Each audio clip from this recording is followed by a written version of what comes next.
I think I'll go for early. I think he might start early, so we gotta be ready for that. Well, that's when he fights fighters like Zab Judah who don't get in shape for fights, and Manny Pacquiao does, and we won't get tired, believe me.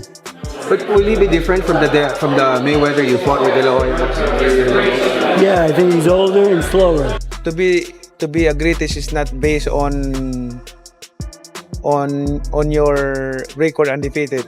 Because there's so many fighters na nag-retire na undefeated. Yeah. Of Manny Pacquiao back at Wild Card, like he's never left, ready to go again, working with Freddie Roach. I feel like I'm back in 2010, the Wayback Machine. Pacquiao looked pretty good in some of the videos that I saw, like he wasn't in horrible shape. Freddie Roach warns Mayweather that he is not prepared. Manny Pacquiao has learned every method and will enter the rematch prepared and determined to win decisively.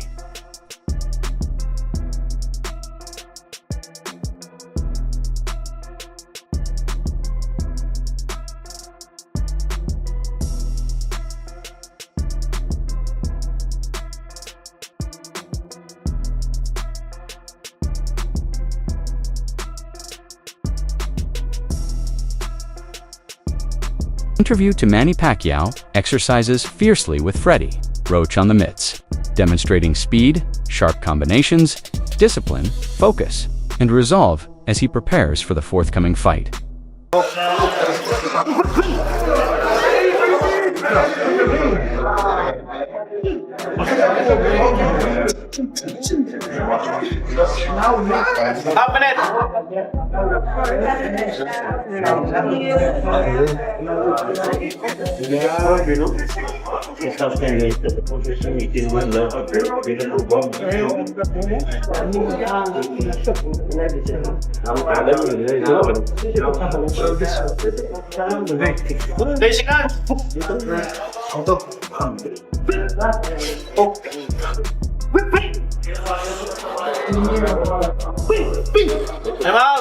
Manny Pacquiao is certain that he will defeat Floyd Mayweather for the first time in his career, attempting to break the world record of 50-0.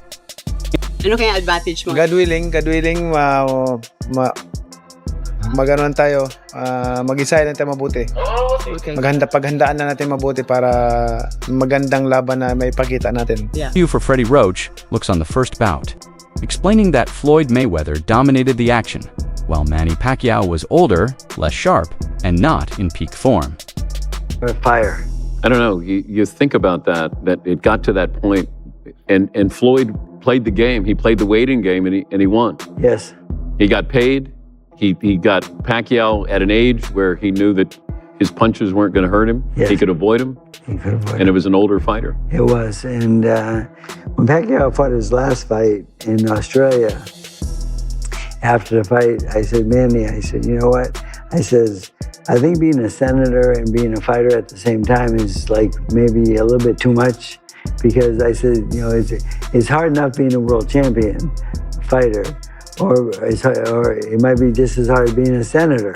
But I says, I think that you should strongly think about giving one of those up for now and choose the one that you like best.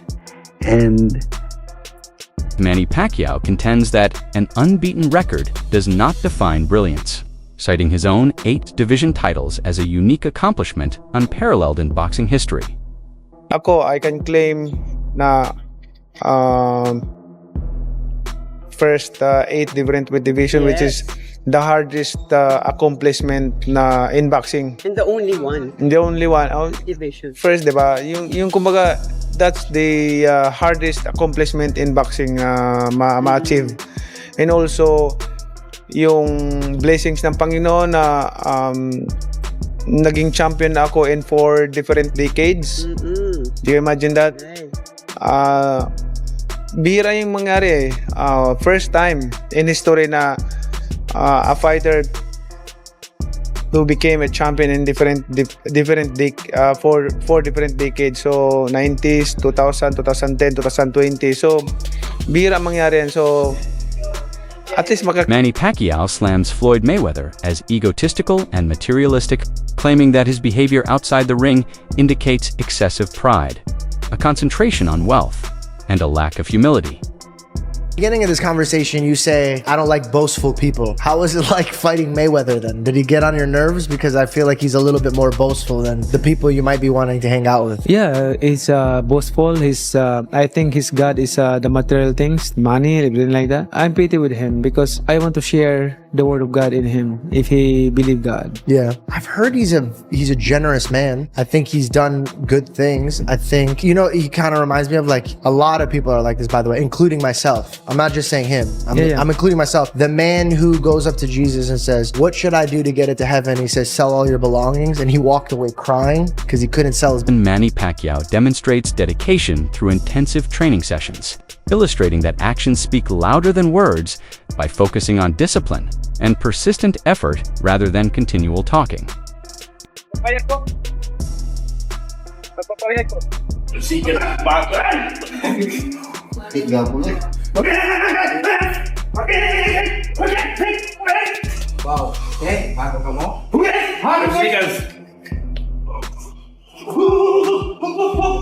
Dan Patrick challenges the demand for a Mayweather-Pacquiao rematch, implying that public enthusiasm may fall short of expectations, despite the two renowned fighters' extensive history. Fighter, I mean, the presentation is flashy, but he's a defense-first fighter. There's nothing to, when you watch him, you go, oh, okay, didn't get hit again, and he didn't get hit again. Tactically, he's brilliant, but not exciting. So, hey, if you sign up for it, go get him. Must be, it'll be September, so maybe it's a slow night for you, and you go, well, maybe I'll just buy this fight. Let me see these two guys lean on each other. But I don't know if this has to do, boxers never retire. Sugar Ray Leonard told me this when I went to his first retirement in Baltimore, and he talked about fighters never retire. The phones. Roy Jones Jr. expresses profound admiration for Manny Pacquiao and his distinct skill in the ring. He underlines Pacquiao's greatest strength as not only force, but also constant motion and surprising rhythm. According to Jones, Pacquiao never stands still long enough to become an easy target, which confuses even the most proficient opponents. He argues that Pacquiao's footwork and angles enable him to attack from unexpected locations, making him exceedingly difficult to defend against. Every action has a purpose, and each stride prepares the next strike. This flowing technique causes opponents to hesitate. In boxing, even a moment of indecision can influence the outcome of the bout. Get a victory. Now guys don't do that. Pac-Man, fortunately, is one of those guys who knows how to use the ring. So he don't stand in just one place and fight. With that being said, if his legs can hold up for 12 rounds, easy guy to do. Jones also reminds out that Pacquiao mixes speed and brains, reading reactions rapidly, and making adjustments in real time. That talent puts him one step ahead, converting defense into offensive in seconds. According to him, Pacquiao's agility is not only physical, but also mental, allowing him to adjust under duress. Pacquiao's unique blend of movement, quickness, and awareness is what makes him such a dangerous and memorable fighter in boxing history. He did. That's what I'm saying. Wait, stop. What's the guy named in the wheelchair right now? Paul Williams. He could have fought him. I don't think he would have beat. I ain't say that. I say he could have fought him though. And you don't think? Hey, in my opinion, the only person that really had a chance in his weight class back then was Amir Khan. He wasn't touching Amir Khan. That time Amir had too good feet. He wasn't fighting Amir Khan. Amir was calling him out for years. Hey, he wasn't fighting Amir Khan. Amir Khan had too good feet. I already know this. I just don't think he would have beat Floyd. I ain't saying you don't know. He was fast. He was knocking people out. You don't understand boxing like I do though. Floyd was knocking out. Besides that time, nobody. That's it. Yeah. So if you ain't knocking people out, how you got to catch Khan and knock him out, and you got to get on that shoulder. You got to chase Khan. Dan Patrick offers a thorough and somewhat critical viewpoint on the possibility of a rematch between Floyd Mayweather Jr. and Manny Pacquiao. He wonders whether supporters actually want this confrontation, or if it is motivated by other factors behind the scenes. Patrick jokes that boxing appears to be nearing an era where retired legends, such as Tommy Hearns, Marvin Hagler, and Mike Tyson, could be easily brought back. His tone expresses concern about whether the sport is more reliant on nostalgia rather than new competition. He also suggests that financial constraints may be affecting decisions, implying that comebacks may be driven by money rather than legacy. This casts question on the underlying purpose of such high-profile contests. maybe, financial issues could be affecting one or both of these fighters, and that's why you're doing it. I don't know why you watch this unless the undercard is really good. Maybe the novelty of being in that building, having a boxing match in the Sphere, but it's real. It's real. Does Conor McGregor get the winner of this fight? I mean, now, if Conor McGregor got to do MMA against Floyd, now that would be fun. That would have been interesting. But it was like, and then do one of the brothers, what are their names? The Paul brothers, do they get to fight somebody? I mean, is this where boxing is? Yes. How did we arrive here? Patrick further questions the entertainment value, wondering if people are drawn to the show rather than the fight itself. While the previous bout was extremely profitable, he indicates that replicating it may not be as authentic. Overall, his point of view challenges the path of boxing, questioning whether the sport is evolving or simply rehashing its history for profit. Floyd was a brilliant businessman, but you start to read articles of, he's got things in foreclosure, and I can't imagine that you would lose but Mike Tyson did. But then, we had people stealing right in front of him. That was the difference here. But with Floyd, I thought Floyd was like a Darrell Revis kind of businessman. So that's, if he's coming back because he needs money, that is sad. Yes, Todd. How much money, and I don't understand the financial part of how they get millions of dollars to have these fights that supposedly are kind of ridiculous and it's like an exhibition nobody wants to see. How much of that money is based on who goes to the fight, and as far as people that are buying pay-per-view? What if so many people decided, I'm not going to the fight, I'm not going to watch it on pay-per-view, they're still going to get millions? Chris Manx reflects on Manny Pacquiao's comeback to training with Freddie Roach, characterizing it as a truly nostalgic event for boxing fans. He notes that seeing them work together again brings back memories of their peak years when they dominated the sport. However, Manx cautions against assessing Pacquiao based on brief training clips. He emphasizes that anyone can appear sharp for a few seconds on camera, citing examples such as Mike Tyson being explosive in brief promotional footage. According to Manic, such videos might be misleading and should not be interpreted as proof of full combat capability. Look, I can post a video and look good for 10 seconds right now, just like when Mike Tyson looked like when he was promoting the Jake Paul fight. You writers and you guys with the non-boxing eye need to get those videos out of your head, because they're just clips. Anyone could look good for that long. I can train you to look good for 10 seconds. It'll be pretty hard, but I can train you to look good for 10 seconds on video. So don't worry about that. I look, Bob Arum knows what he's talking about, because it's the legs that's going to get to Pacquiao, not the power, not the explosive speed in front of a heavy bag. But whenever you're in front of opponent and he's going to be moving around, it's the legs that are going to fail you. They're going to betray you. The power's not going to betray you. That lasts until the very end. His punch resistance, that's not going to betray him, because that never goes. Speed, and it's because you rely on your legs. That's the thing that goes at age. So at 46 years old, Manny Pacquiao's not going to have... Drawing on Bob Arum's observations, he emphasizes that age has a greater impact on a fighter's legs than power or punch resistance. Movement, balance, and endurance are the first to deteriorate. Pacquiao's approach has always been based mainly on footwork. Despite this, Manx feels Pacquiao's experience and ring knowledge will enable him to adjust.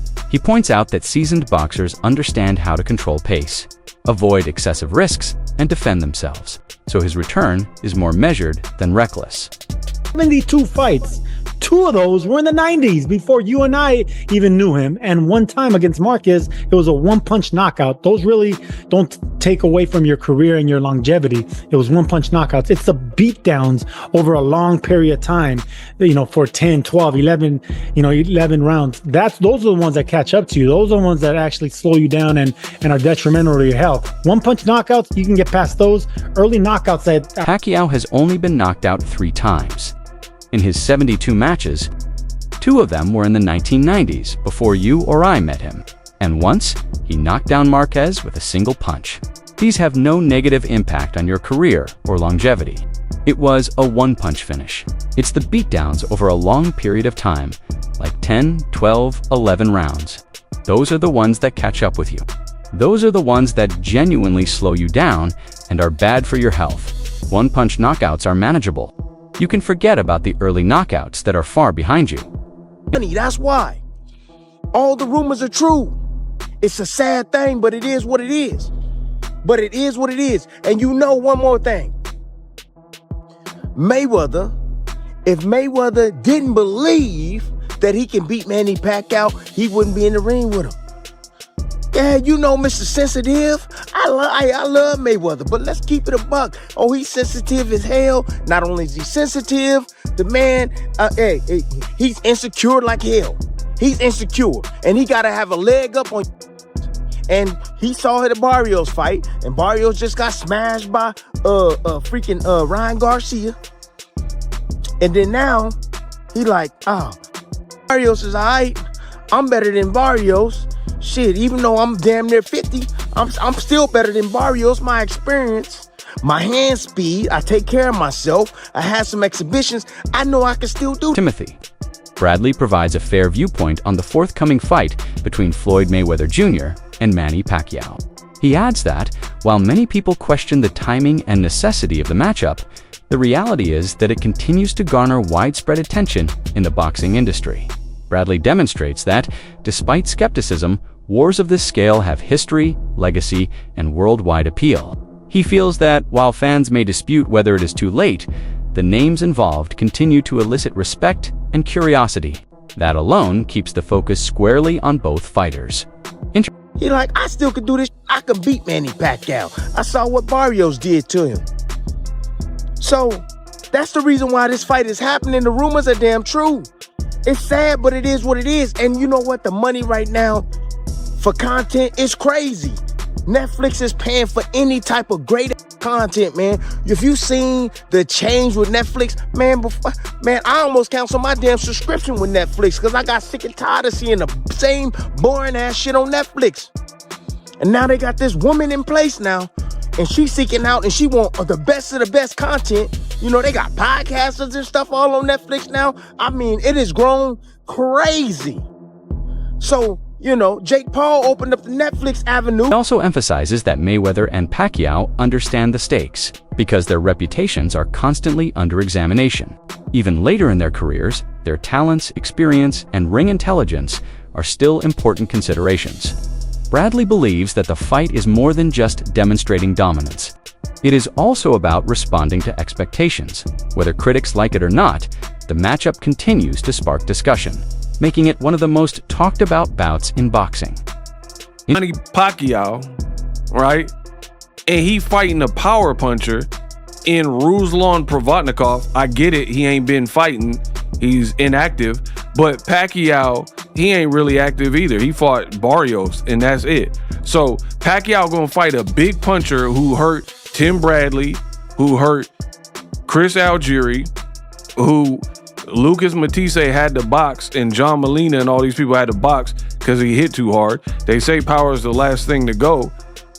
And you got the Floyd Mayweather fight looming. I'm surprised Netflix didn't force them to cancel these exhibitions. So that's on the Pacquiao side. Boom. On the Floyd Mayweather side, look at this. Floyd Mayweather, keep in mind, the Pacquiao Maypac 2 ain't. The host of Boxing Ego criticizes Manny Pacquiao's decision to fight a hazardous power puncher, highlighting concerns about both sides' passivity. He argues that, while Pacquiao has not been consistently active, his opponent possesses real knockout power and has previously plagued fighters such as Timothy Bradley and Chris Algieri. The analyst underlines a vital principle that is frequently stated in boxing. Power is the last trait to diminish. It says Battle of the Legends, Floyd Money Mayweather versus Mike Zimbides. 180 fights, 158 wins, 87 knockouts. I don't even know who this is, bro. But Floyd finna fight an exhibition against this Ninja Turtle looking Michelangelo is a party dude. Teenage Mutant Ninja Turtle. Bro, get this turtles in a half shell, a turtle power, cowabunga. Bro, this man got a tortoise shell. Bro, Floyd about to fight whatever dude's name is. Zamibia or whatever his name is. So Floyd about to fight Zamunda, whatever this guy got. Zamunda, he finna fight Zamunda. This makes the matchup hazardous, especially for a veteran fighter returning from minimal previous competition. He claims that, even if Pacquiao still has experience and skill, dealing with a strong puncher is always dangerous. Shifting the emphasis, he challenges Floyd Mayweather Jr.'s continuous participation in exhibition fights. He is perplexed by the quality of opposition, pointing out that some bouts lack legitimacy and feel more like entertainment than meaningful competition. Overall, the analyst presents a dubious view of both sides, implying that these confrontations may be motivated more by entertainment and financial gain than by actual competitive necessity in the sport. Whatever dude's name is, Zamibia or whatever his name is. So Floyd about to fight Zamunda, or whatever this guy got. Zamunda, he finna fight Zamunda. Necessity in the sport. Interview 20. That's all for today's video. Stay tuned. Until the next,